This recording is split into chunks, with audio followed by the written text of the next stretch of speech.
So ihr Lieben, wie im letzten Video schon angekündigt, WOMO vorerst schlägt ein neues Kapitel auf. Jetzt nichts Dramatisches, das Reisen hört nicht auf, aber wir verändern uns und werden so ein bisschen sesshafter. Und wie das aussieht, das zeigen wir euch jetzt gleich mal. Folgt uns einfach. Ab geht's. Ab geht's.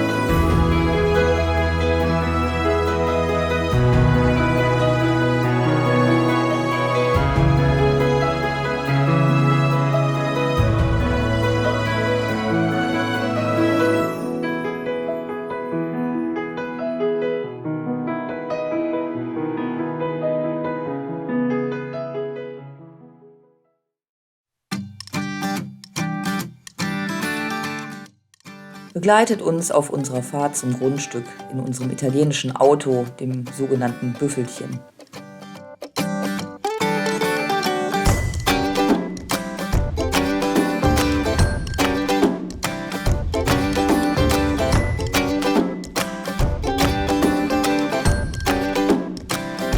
Wir würden uns darüber freuen, wenn ihr das Video liked und uns ein Abo dalasst. Das tut keinem weh, das kostet kein Geld und zeigt uns nur, dass wir so weitermachen sollen.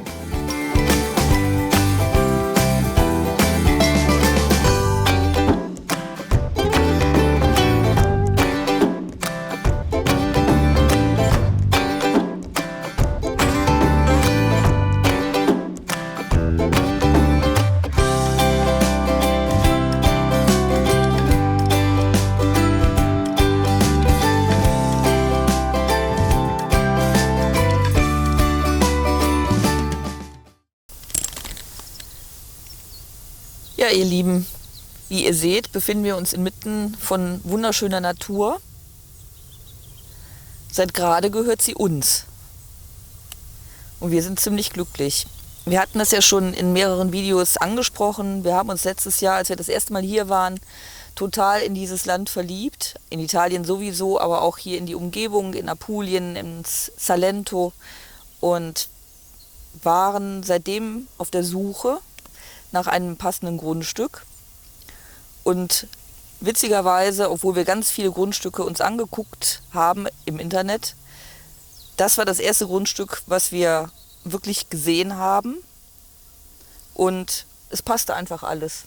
Es hatte alle Kriterien, die wir haben wollten. Ein Brunnen ist da, Strom ist da. Und worauf wir jetzt sitzen, das wird mal später unser Containerhäuschen. Genau, unser kleines Feriendomizil. Und irgendwann dann auch mal Altersresidenz. Umgeben von Olivenbäumen. Nicht, dass ihr denkt, wir sind jetzt Multimillionäre und können uns hier mal so lockerflockig tausende Quadratmeter Grundstück leisten. Nein, es ist wirklich so, dass hier die Grundstücke sehr, sehr günstig sind. Man sagt so 2 bis 5 Euro pro Quadratmeter, weil das alles landwirtschaftlich genutztes Gebiet ist. Man kann hier aber auch drauf bauen, wenn man eine Baugenehmigung hat. Die haben wir. Okay. Aber wir werden hier inmitten von Olivenbäumen dann irgendwann mal wohnen. Hoffentlich. Gehe ich mal ganz stark von aus. Ja. Besteht kein Zweifel dran, ne? Ja, wenn nichts passiert, also was wir nicht hoffen, Klopf auf Holz. Und der Plan so umsetzbar ist, sollte in den nächsten 3 bis 5 Jahren hier irgendwie alles fertig sein. Ja, Corinna hat es schon gesagt, es ist ein altes Olivengut. Wir haben so circa 7800 Quadratmeter jetzt zur Verfügung, wovon wir selber nicht alles brauchen werden wahrscheinlich. Ne? Also wir werden, das werden wir euch gleich auch noch zeigen, wie wir das so grob geplant haben. Pläne sind dazu da, um geändert zu werden, aber Genau. wir machen uns ja schon seit einem Jahr Gedanken. Insofern. Genau, wir haben so eine Richtung, die werden wir bestimmt noch ändern, aber so einen groben Wunsch, so ein grobes Konzept besteht schon. Freunde von uns aus Berlin helfen uns auch dabei, so ein bisschen. Der Chris und die Verena, die helfen uns, die habt ihr ja auch schon kennengelernt, weil es ist relativ in der Nähe von Nostra Terra Camping. Ja, Camping ist ein gutes Stichwort. Also geplant haben wir auch, dass wir so 3 bis 4 Stellplätze hier aufs Grundstück machen. Für Freunde, Bekannte, Verwandte. Und Leute, die wir sympathisch finden, die einfach mal vorbeikommen wollen, mal gucken wollen, wie es hier so ist in Apulien. Genau, die können dann hier stehen. Ja, wie gesagt, wir sitzen eigentlich jetzt in unserem abgesteckten Containerhäuschen. Im Hintergrund das Fichtenmoped. Ah, Genau, man muss dazu sagen, jetzt ist genau die Zeit, wo die Olivenernte beginnt und die Haine auch wieder zurückgeschnitten werden. ja. Das passiert gerade so im Hintergrund. Ja, wie sieht unsere weitere Zukunft aus? Also wir werden WOMO for Us als Kanal behalten. Da werden wir weiter über unsere Reisen berichten. Wir werden jetzt aber für das Projekt Italien einen neuen Kanal eröffnen, wo wir die Baufortschritte Dokumentieren werden, alles was halt hier auf diesem Platz passiert. Hoffentlich bleibt er uns treu, trotzdem. Genau. Sowohl bei WOMO for Us als auch bei dem neuen Kanal, der heißt Off-Grid for Us. Sehr Ah Mensch, kreativ. das war... Da hatte wohl jemand einen zündenden Gedanken. Genau. Off-Grid aus dem Grunde, es ist wirklich so ursprünglich hier. Es ist einfach Land. Land. Hier ist weit und breit, also in der näheren Umgebung erstmal nichts. Man hat Ruhe. Bis auf das Fichtenmoped. Bis auf das Fichtenmoped. Zwischendurch fährt man hier am Zubringer oder an der Zubringerstraße, Sträßchen, ein Auto vorbei, der auch zu seinem Grundstück will. Aber Verkehr ist hier halt fast gar nicht. Ne? Genau, wir sind aber trotzdem relativ gut angebunden, weil die kleine Stadt San Nicola ist direkt in der Nähe. Und da bekommt man halt alles, was man braucht. Das ist schon super. Da ist um den Marktplatz herum gibt's alles. Pizzeria, Bar, Apotheke, Bank, Restaurants. Also wir sind nicht komplett abgeschieden, aber man hat Also das ist trotzdem nicht hier weit seine weg. Ruhe. Also mit dem Fahrrad, wie lange brauchen wir mit dem 10 Fahrrad? Minuten? Ja, höchstens. Nee, glaube ich noch nicht mal. Ihr seid ja höchstens. Also Ja. ich denke irgendwas zwischen 6 und 10 Minuten. Und zum Meer ist es eben auch nicht weit. Genau. Zum Meer haben wir, also wenn wir mit der Drohne hier aufsteigen, sehen wir das Meer von hier. Ich denke, mit dem Auto sind das so Auch. 4,5 Kilometer, Ja. irgendwas. Dann sind wir direkt am Meer. Ja, so als Altersresidenz ist das, glaube ich, eine ganz angenehme Sache. Ja. Vor allem, ihr seht es, wir haben jetzt Mitte Oktober und es ist hier wie im Frühling. Wenn ihr das letzte Video gesehen habt, da war hier noch alles kahl. Im Sommer ist alles ausgedörrt, aber im Frühjahr und im Herbst Erblüht hier alles. erblüht alles. Wir haben tausende Schmetterlinge, eine Schlange haben wir gesehen. Das war ein kleiner Schreck, aber die sind alle ungiftig. Eidechsen, Geckos, unglaublich viele Singvögel. Das ist wirklich sehr, sehr schön. Und wir können jeden nur ermuntern, hier in diese Landschaft zu kommen, weil das einfach ein Traum ist. Finden wir. Ja. Also der Weg ist halt relativ weit, aber es lohnt Aus sich Deutschland einfach. ist der Weg Also relativ weit. es lohnt sich. Also wir waren ja schon an vielen Orten hier in Europa und wir haben wirklich viele Küsten gesehen. Aber das Ionische Meer ist einfach Mit das Schönste. ja, wirklich, wirklich mit das Schönste. Also diese karibischen Strände. Ich habe eigentlich Sandstrand gehasst, wie schlimmer nicht geht. Man geht ins Wasser und überall ist Sand und Panade. Panade. Torti kam sich vor wie ein Schnitzelchen. Genau. Oh. Also Nee, das war nichts für mich. Aber hier hast du im Wasser keinen Sand. Also du kannst, das Wasser ist klar. Es ist schön, es ist nicht steil, es ist warm. Oder wie wir mit unseren 3,5 Worten Italienischkenntnissen sagen würden, perfetto. Ja, das ist wirklich was, wo wir noch dran arbeiten müssen. Ich verstehe inzwischen einiges, aber sprechen fällt halt noch schwer. Aber mit Händen und Füßen und diversen Übersetzungshilfen klappt es irgendwie. Wir kommen durch. Wir kommen durch, ja. Und also Italienisch. solange man Internet zur Verfügung hat, kommt man auch mit irgendwelchen Translatoren ohne Probleme durchs Leben. Ist ein bisschen aufwendiger, aber wie gesagt, wir sind dabei, die Sprache irgendwie... Wer ist dabei, die Sprache? Ja, ich lerne das nebenbei. Also. Du machst es halt.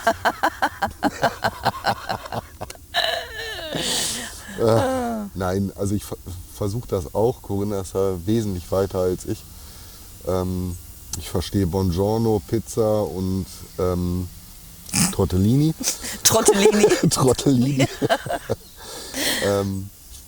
Nein, ein paar Brocken verstehe ich schon, aber ja, ist ein Tropfen auf dem heißen Stein. Ja, wir wollen euch gleich ein bisschen mitnehmen zu unserem Trullo. Ist das richtig? Ja, Trullo ist die Einzahl. Ne? Trulli war die Mehrzahl, Trullo ist die Einzahl. Weil damit haben wir was ganz Besonderes vor. Aber gut, dann nehmen wir euch jetzt mit. Wir packen jetzt einfach mal um und gehen da mal hin. So, das ist unser Trullo, auch liebevoll der Steinhaufen genannt. Da wird noch ein bisschen Arbeit reinzustecken sein, bevor der wieder tutti completi ist und schön begehbar und richtig nutzbar. Aber wir haben uns dafür, weil der relativ zentral in der Mitte des Grundstücks liegt, eine ganz schöne Aufgabe überlegt. Richtig? Ja, der soll bar werden. Also wir haben ja zu Anfang schon gesagt, wir möchten für Freunde, liebe Menschen, Bekannte 3 bis 4 Stellplätze hier hinsetzen. Und der Trullo soll bar werden und ja. Zentraler Treffpunkt. Wir sind mehr in der Richtung, die Stellplätze kommen mehr in die Richtung. Und hier ist dann die zentrale Anlaufstelle für alle, die abends was zusammensitzen wollen. Eine Feuerstelle kommt dahin. Genau, ein Grill. Grill, Bar, Hängematte, was auch immer. Aber dafür muss der schöne Steinhaufen noch ein bisschen saniert werden Genau. im Laufe der Zeit. Wir müssen den von innen ein bisschen sauber machen. Dann müssen wir da Strom reinlegen, weil ohne kaltes Bier keine wirklich gute Stimmung. Oder kalten Grappa oder was auch immer. Ja, das sind so die nächsten Sachen, um die wir uns noch so kümmern müssen. Ne? Strom, Wasser, Abwasser. Das ist alles insgesamt oder einzeln gesehen gar kein so großer Aufwand. Ne? Aber da wir natürlich möglichst zeitnah alles hier nutzen wollen. Und wir auf die Schulferien angewiesen sind. Genau. Möchten wir das natürlich so schnell wie möglich irgendwie realisiert haben. Also wir müssen irgendwie zusehen, dass wir fürs Wohnmobil Strom hier hinbekommen. Wir müssen zusehen, dass wir irgendwie Abwasser zur Entsorgung der Toiletten bekommen oder eine Außentoilette oder sonst irgendwas. Wasser haben wir, das ist gar kein Problem. Den Brunnen können wir euch auch gleich noch mal zeigen. Genau. Ja, wie gesagt, jetzt für diesen Urlaub ist jetzt erstmal geplant, so lange ist es ja nicht mehr, ein paar Tage haben wir noch, uns um die Auffahrt zu kümmern. Die ist gut, also die Auffahrt ist gut, da kommt man super mit dem PKW drauf, aber mit dem Wohnmobil Zu eng. zu eng, keine Chance. Also ich habe es mal ausprobiert, es geht einfach nicht. Und vor allem, wenn Sachen angeliefert werden müssen, Steine, Sand, funktioniert das auch nicht. Die kippen das dann alle vorne vor und dann muss man es selber 180 Meter weiter transportieren. Das macht keinen Sinn. Obwohl Thorsten natürlich ganz stark ist und das ohne Probleme hinkriegen würde. Sehen wir dann. Also das heißt, das Erste, was wir in diesem Urlaub noch umsetzen müssen und wollen, und wir hoffen einfach, dass das klappt, ist die Auffahrt zu verbreitern, beziehungsweise die Vorbereitungen für die Verbreiterung zu schaffen.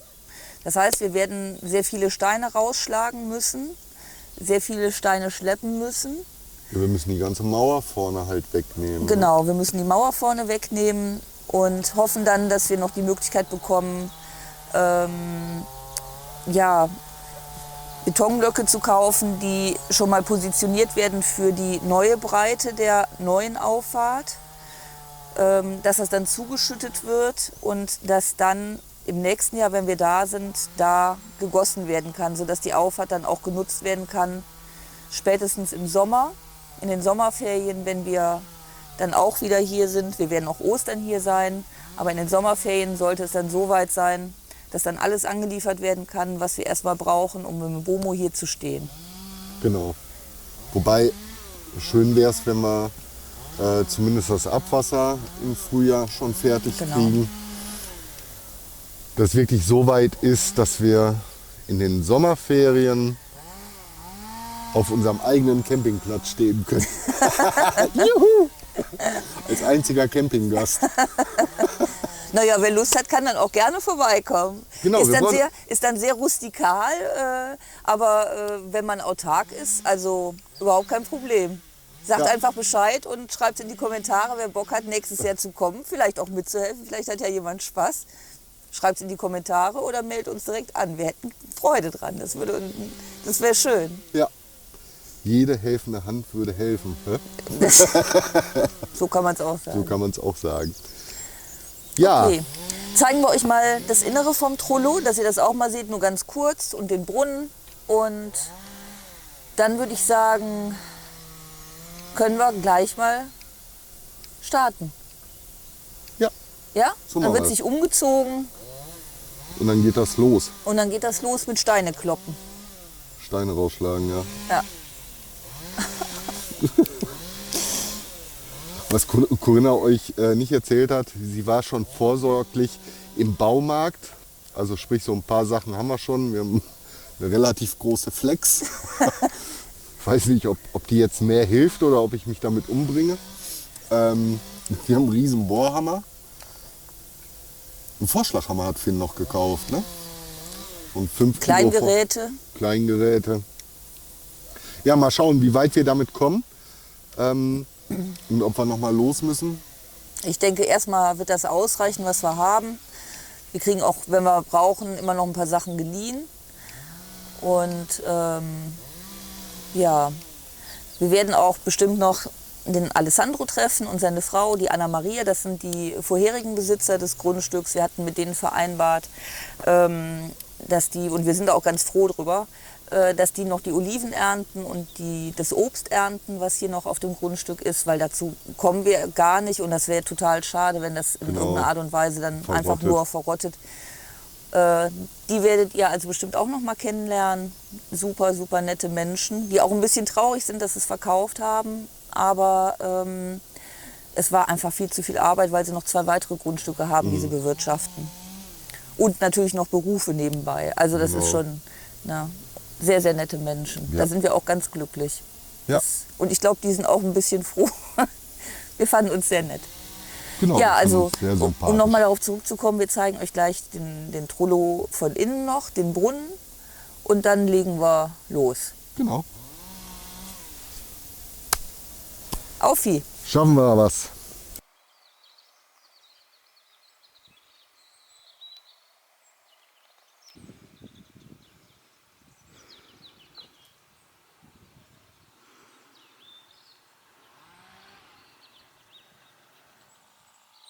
Das ist der Brunnen. Sieht jetzt nicht so schön aus hier mit dem Deckel. Das dient aber einfach nur zum Schutz. Man kann das dann hier aufklappen. Der Strom muss angeschlossen sein und dann dreht man auf und dann läuft das hier durch diese Rohre die dann auch etwas verbuddelt sind, kommt dann hinten bei den Olivenbäumen raus und schlängelt sich dann über die Bäume. Das wollen wir natürlich ändern, weil so geht relativ viel Wasser verloren. Das ist Punkt 1. Und Punkt 2 ist, wir brauchen ja dann auch vernünftige Leitungen, vernünftige Wasserleitungen, um später das Haus bewässern zu können. Ja, mit Wasser versorgen zu können. Mit Wasser versorgen zu können, das hast du sehr schön ausgedrückt. Und auch die entsprechenden Blumen und Büsche und Bäume vernünftig bewässern zu können. Vor allem, wenn wir nicht da sind, muss das ja auch alles bewässert werden. Das muss auch noch alles angelegt werden. Aber der Brunnen ist da, er funktioniert. Sehr wichtig, die Pumpe wird dann... Die Pumpe pumpt. Ja, das ist nicht ganz unwichtig, weil der Aufwand, die Pumpe aus der Tiefe wieder raufzuholen, relativ groß ist. Also wir reden hier nicht von einem Grundwasserbrunnen, der würde hier einfach nicht funktionieren, sondern es handelt sich hier um einen Brunnen, der eine Quelle anbohrt. Und diese Quelle liegt bei uns, glaube ich, 192 Meter tief. Ich weiß es nicht, irgendwie so. Irgendwas hat der Alessandro gesagt. Sprich, wenn in 192 Meter Tiefe die Pumpe kaputt geht, ist Essig. Also da muss alles zurückgebaut werden. Also jedes einzelne Rohrsegment muss zurückgeholt werden, bis man unten an die Pumpe kommt. Haben wir bei Chris dieses Jahr erleben dürfen. Das ist kein Spaß. Aber sie funktioniert, sie ist auch relativ neu. Die haben das erst vor ein paar Jahren sanieren lassen und die Pumpe funktioniert, alles gut. Und wir hoffen, sie funktioniert auch weiterhin. Gehen wir mal einfach von aus.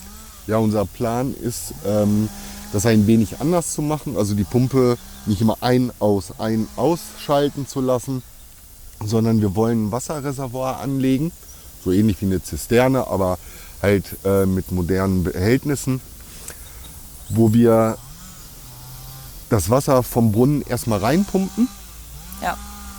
Für den Wochenbedarf, keine Ahnung, wir wissen nicht, wie weit wir damit kommen. Aber in der Regel kommt man mit so 1000 Liter ganz gut ein paar Tage über die Runden. Ja, und von da aus soll das Wasser dann weiter verteilt werden. Zum einen zum Gießen der Natur. Bewässern der Natur? Genau, zum Bewässern der Natur. Wenn du Gießen sagst, stelle ich mir vor, wie du hier mit einem kleinen grünen Gießkännchen... Nein, du. Ich hier. Wenn es nach mir ginge, wäre hier alles betoniert. Ja. 8000 Quadratmeter Rasenmähen, top. Nein. Genau, von da aus wird es dann unterverteilt. Das ist aber alles Zukunftsmusik. Das wird wahrscheinlich irgendwann erst 2023 stattfinden. Denke ich. Ja. Also vorher nicht. Wie gesagt, das Wichtigste ist die Rampe, damit die Bagger, die dann diese, was heißt das, nicht Löcher, sondern diese Rinnen buddeln können. Sonst kommen die nämlich gar nicht aufs Grundstück. Also es hängt wie immer, wenn man Bauvorhaben hat, kennt ihr bestimmt auch, nicht nur an der Einfahrt, sondern eins greift eben ins andere. Genau. Ja, unser Brunnen, wichtiges Stück, den machen wir auch noch hübsch. Das ist Tuffstein. Finde ich sowieso ganz schön. Da wird auch einiges mit gemacht werden hier auf dem Grundstück. Aber da hat man überlegt, ob wir den vielleicht noch so mit Bruchstein... Ja, so ein kleines Dach kommt da auf jeden Fall drauf. Ja. Und alles ein bisschen überarbeiten, ein bisschen schöner machen. Das ganze Gebilde sitzt hier auf einer Betonplatte. Ist eher nicht so schön. Also das werden wir mit Tuffstein noch verkleiden. Also das hier werden wir nicht verkleiden. Nee. Das ist so, ist das ganz schön mit Tuff. Das gefällt mir. Ja, und wenn es ihm gefällt, dann muss es mir ja auch gefallen. Dann hat es dir auch zu gefallen. Ach, ist das schönes Wetter. Nicht? Ja, ja. Du hast deine Pflanzen. Ja. Mit der Gießkanne. Pflanzen und Gießkanne. Okay. Ja, dann Brunnen haben wir durch. Dann Trollo von innen mal. Ja, da ist ja so viel Müll. Wir zeigen euch den Trullo, wenn wir den mal aufgeräumt haben, denke ich, von innen. Also da ist jetzt so viel Müll drin. Wir müssen das erst alles nach vorne schaffen, dass Okay. das unter Dann der bleibt neuen das. Rampe verschwindet. Also das ist hier in Italien, ist das so ein Ding. Es gibt hier tatsächlich keine Entsorgungsstellen. Also man kann das anmelden hier. Ja, ist es aber nicht. Im Moment ist es ja noch ein Landgut. Und da geht der Italiener von aus, da fällt kein Müll an. Das ist aber nicht so. Also hier liegt leider, also hier liegt wenig Müll rum, im Gegensatz zu den anderen Grundstücken, die man so gesehen hat. Aber es existieren alte Dosen. Dosen, so ein alter Heizboiler liegt da und das kommt alles irgendwie unter die Rampe. Das ist Top-Füllmaterial. Betonnage drauf. Fertig. Ja. Ne? Hauptsache Betonnage. Kein großes Problem. Wie der Italiener sagen würde. Okay, Gut. Dann, jetzt können wir uns nicht mehr drücken, jetzt müssen wir ran. jetzt müssen wir ran. Schnell umziehen, Arbeitsklamotten an und auf geht's. Auf geht's. Steine kloppen. Bis dann. Mua. Ja.